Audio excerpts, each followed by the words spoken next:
بھولے سے 5ویں رکعت کے لیے کھڑا ہو جائے، یا اسی طرح اگر کوئی آدمی چوتھی رکعت کا سجدہ کر لینے کے بعد قاعدہ اخیرہ بھول جائے اور 5ویں رکعت کے لیے کھڑا ہو جائے تو اس کا کیا حکم ہے؟ دونوں کو کیا حکم ہے؟ تو اگر کسی نمازی نے قاعدہ اخیرہ کر لیا اور اس کے بعد 5ویں رکعت کے لیے بھولے سے کھڑا ہو گیا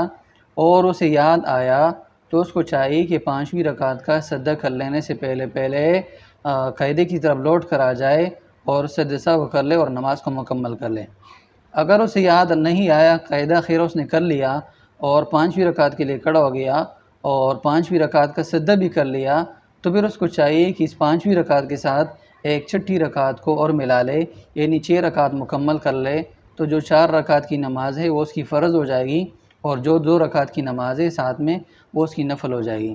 اگر کسی آدمی نے قاعدہ اخیرہ نہ کیا ہو اور فوراً 5ویں رکعت کے لیے کھڑا ہو گیا ہو، تو اس